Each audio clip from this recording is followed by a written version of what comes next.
7 signs that you will surely get rich in the future. And why you should listen to me? Well, because I'm incredibly wealthy today. Actually, much more than I used to be. But if you told me that at the start of my career, I would have laughed. I couldn't have imagined it. And sure, I always thought I would eventually earn a decent salary and live comfortably. But becoming one of the biggest entrepreneurs in my country, that felt like a far-off dream. I started as a waiter. I worked weekends, had zero free time, and barely made enough to cover my basic expenses. And that's exactly why I'm making this video, because I know how it feels. I know how frustrating it is to feel like you're not making progress. I know the weight of feeling lost, unsure if the path you're on will actually lead anywhere. But here's the thing. As someone who went from $0 to being a multimillionaire, I've learned that there are clear signs you are heading in the right direction, even if it doesn't feel like it right now. Today, I'll share those signs with you to help you stay motivated and keep going. But before we dive in, don't forget to like, share, and comment. I'll personally reply to every single one of you. So let's get started. First of all, you haven't fallen for the money won't solve your problems myth. Let's be honest. Society loves to romanticize poverty while demonizing wealth. You've heard it before. Money is the root of all evil. If you're rich, you're greedy. Wealth corrupts. People will only see your money, not who you are. And these beliefs have been repeated so often they feel like truths. But here's the reality. Money isn't the problem. In fact, money is often the solution to so many problems. Just not all of them. Still not convinced? Let me explain. We all face 2 types of problems. The first one is concrete problems, the basics. Water, food, shelter, health. There are problems that money can solve. If you have the money, you can pay for these essentials, freeing yourself from the stress of survival. The second type is abstract problems. Things like happiness, love, and purpose. This is where it gets tricky. Money might help here. It can open doors and create opportunities, but it's not guaranteed. Here's the thing. Abstract problems only become your focus after you've solved the concrete ones. When you are worried about paying rent or putting food on the table, you're not thinking about your sense of purpose. But once those basics are covered, deeper issues like emptiness or lack of meaning can hit harder. And that's why so many wealthy people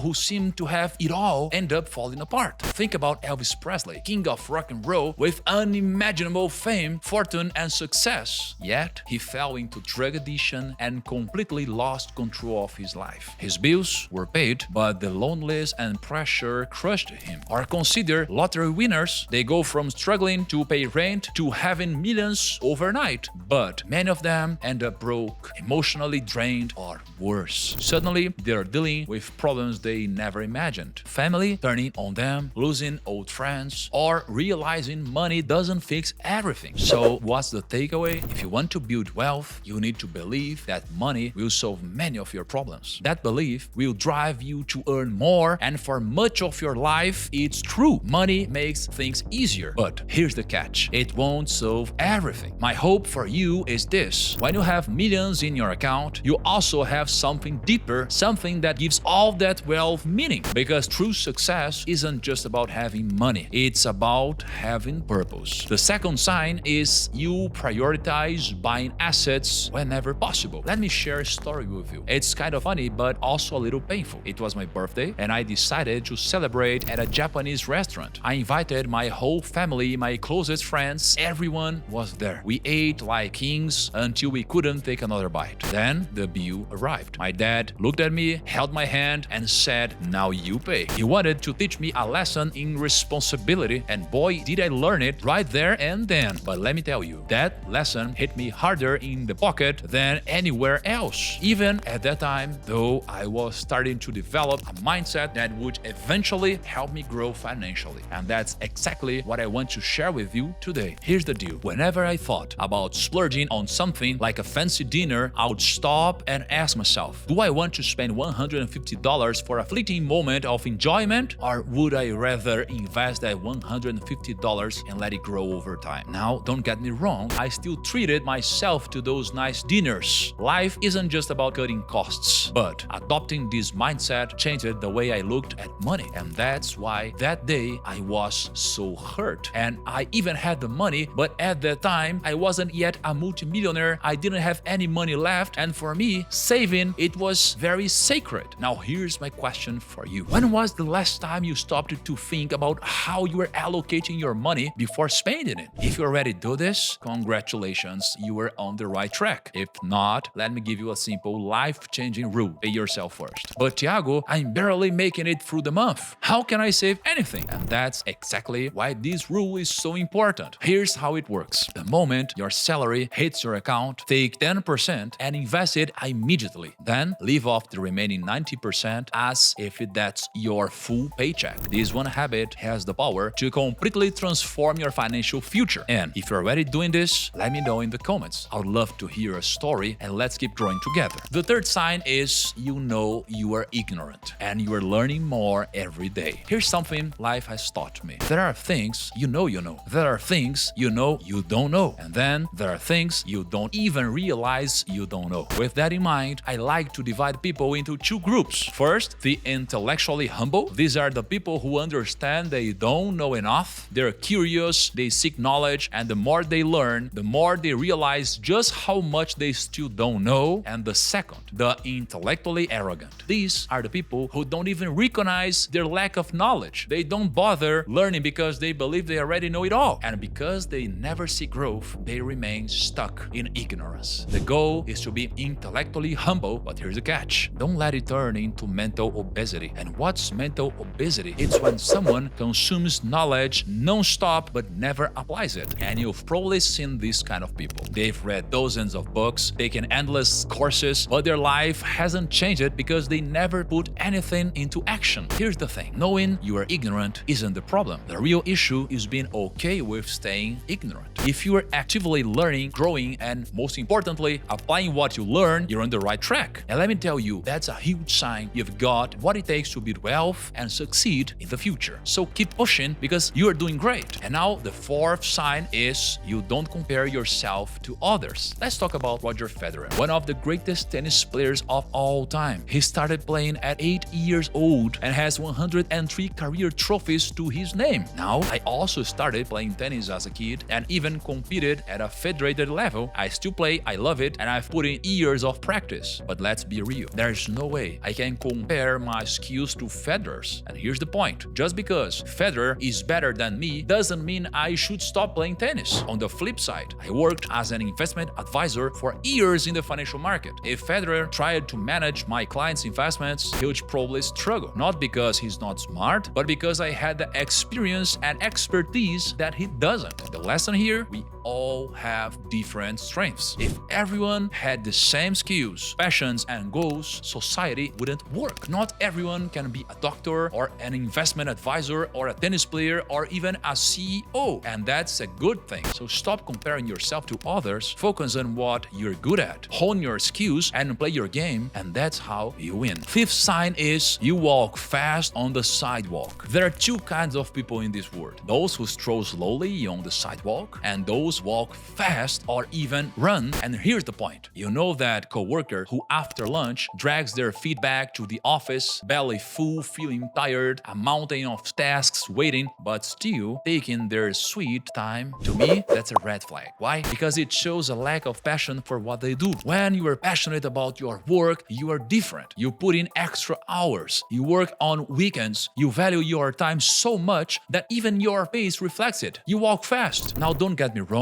Just walking fast won't make you rich, and strolling slowly doesn't mean you'll be broke forever. It's not about the pace itself. Walking fast is a symptom of something deeper. It's a sign of drive. It shows that you care about what you do and that you see results from your efforts. When you know that putting in extra effort, like working on weekends, will lead to more success, it's only natural to put in that effort. So does this make sense to you? Let me know in the comments. Now, the sixth sign is you don't settle for little to nothing. There's a 1970s movie called Stay Hungry featuring Arnold Schwarzenegger, and in one scene, the protagonist asks Arnold why he never seems to take it easy, why he's always pushing himself through the blood, sweat, and tears. And Arnold looks at him and says, I don't like being too comfortable. Once you get used to it, it's hard to give up, and I would rather stay hungry. He nailed it. You can't get too comfortable with what you have today, or it will hold you back tomorrow. Let me share a personal example. Before I understood my purpose in God, my only goal was to get rich. And yes, I did get rich. But before that, I was a nobody. Just an intern with no real vision for the future. And here's the funny part. About 5 months into my job, I asked my boss for a raise. It's bold, right? And of course, he said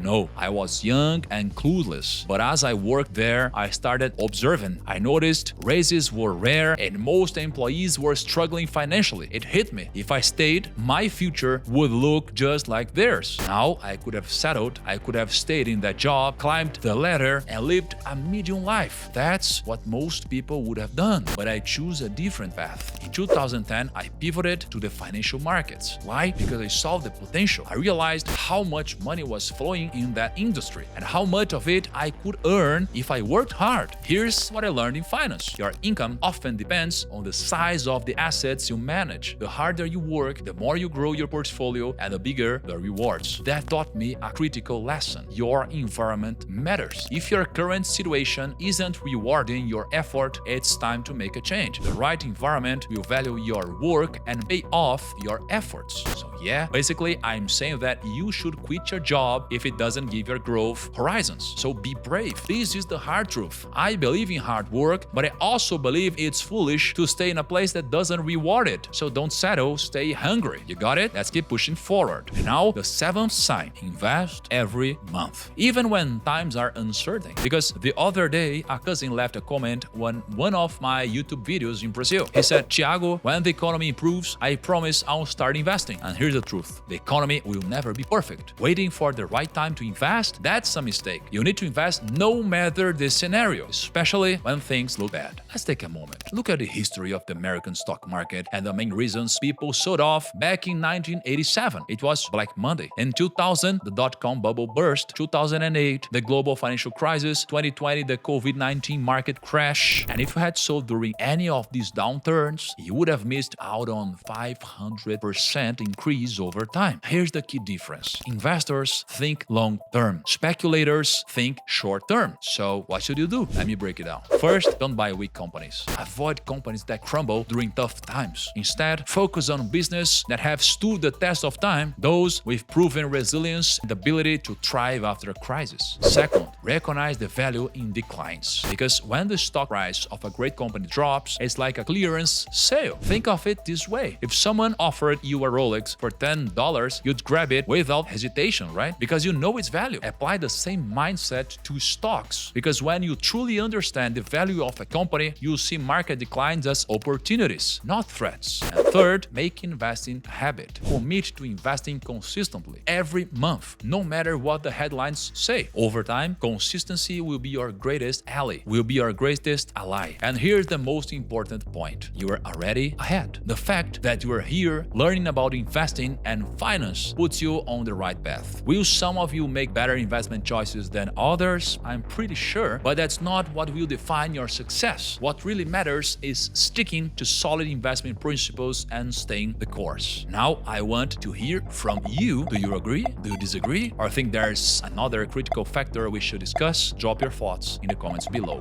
Bye-bye.